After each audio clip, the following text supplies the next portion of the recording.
2 Maccabees chapter 3. Heliodorus' arrival in Jerusalem.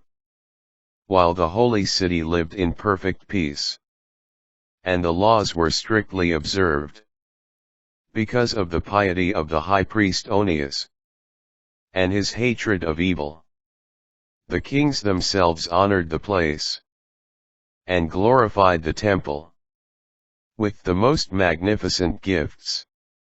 Thus Seleucus, king of Asia, defrayed from his own revenues all the expenses necessary for the liturgy of sacrifice.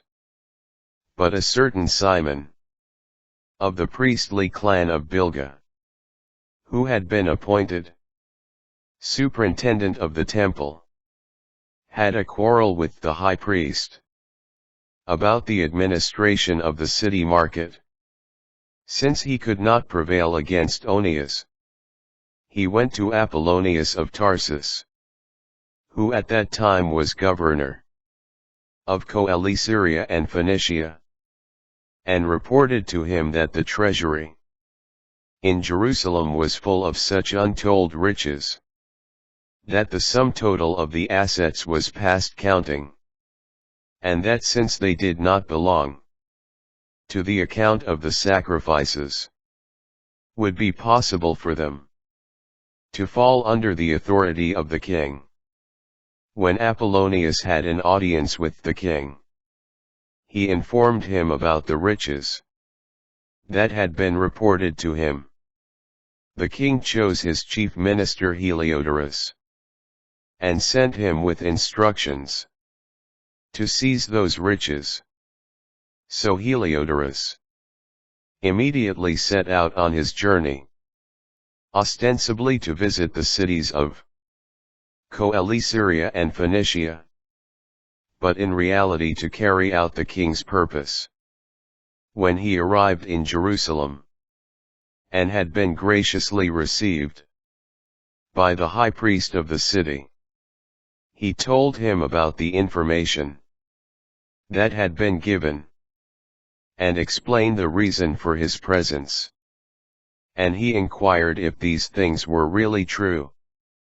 The high priest explained that there were deposits for widows and orphans, and some was the property of Hyrcanus, son of Tobias, a man who occupied a very high position. Contrary to the misrepresentations of the impious Simon, the total amounted only to 400 talents of silver, and 200 of gold. It was utterly unthinkable to defraud those who had placed their trust in the sanctity of the place, and in the sacred inviolability of a temple, venerated all over the world. Heliodorus planned to rob the temple, but Heliodorus, because of the orders he had from the king, said that in any case this money must be confiscated for the royal treasury. So on the day he had set, he went in to take an inventory of the funds. There was no little anguish throughout the city. Priests prostrate themselves before the altar in their priestly robes, and called toward heaven for the one who had given the law about deposits, to keep the deposits safe for those who had made them. Whoever saw the appearance of the high priest was pierced to the heart, for the changed complexion of his face revealed his mental anguish.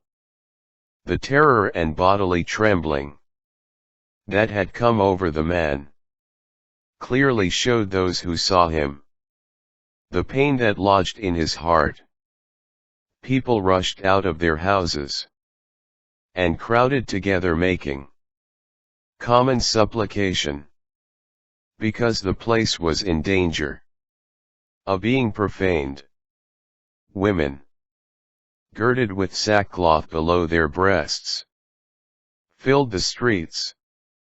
Young women secluded indoors all ran some to the gates, some to the walls. Others peered through the windows. All of them with hands raised toward heaven, making supplication. It was pitiful to see the populace prostrate everywhere, and the high priest full of dread and anguish, while they were imploring the Almighty Lord to keep the deposits safe and secure for those who had placed them in trust. Heliodorus went on with his plan.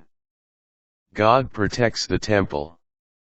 But just as Heliodorus was arriving at the treasury with his bodyguards, the Lord of Spirits and all authority produced an apparition so great that those who had been bold enough to accompany Heliodorus were panic-stricken at God's power and fainted away in terror. There appeared to them a richly caparisoned horse, mounted by a fearsome rider, charging furiously. The horse attacked Heliodorus with its front hooves. The rider was seen wearing golden armor. Then two other young men, remarkably strong, strikingly handsome, and splendidly attired, appeared before him. Standing on each side of him, they flogged him unceasingly, inflicting innumerable blows. Suddenly he fell to the ground, enveloped in great darkness.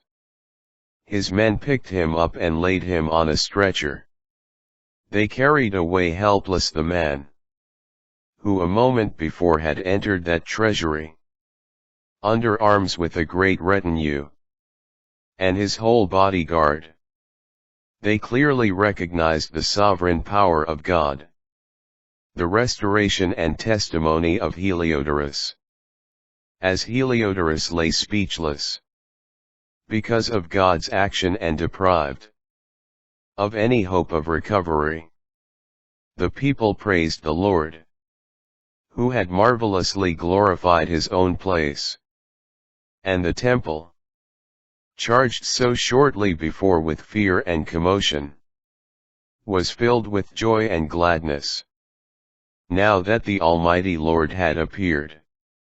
Quickly some of the companions of Heliodorus begged Onias to call upon the Most High to spare the life of one who was about to breathe his last.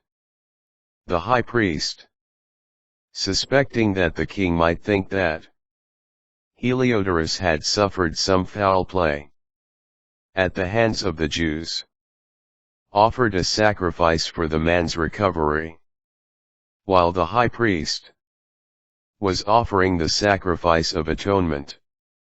The same young men dressed in the same clothing again appeared and stood before Heliodorus. "Be very grateful to the high priest Onias," they told him. "It is for his sake that the Lord has spared your life, since you have been scourged by heaven. Proclaim to all God's great power." When they had said this, they disappeared.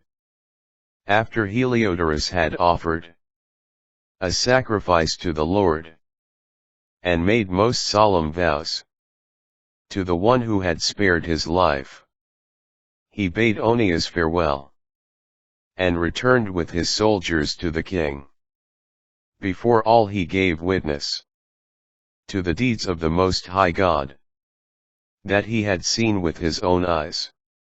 When the king asked Heliodorus what sort of person would be suitable to be sent to Jerusalem next, he answered, "If you have an enemy, or one who is plotting against the government, send him there, and you will get him back with a flogging, if indeed he survives at all. For there is certainly some divine power about the place. The one whose dwelling is in heaven watches over that place and protects it, and strikes down and destroys those who come to harm it." This was how the matter concerning Heliodorus and the preservation of the treasury turned out.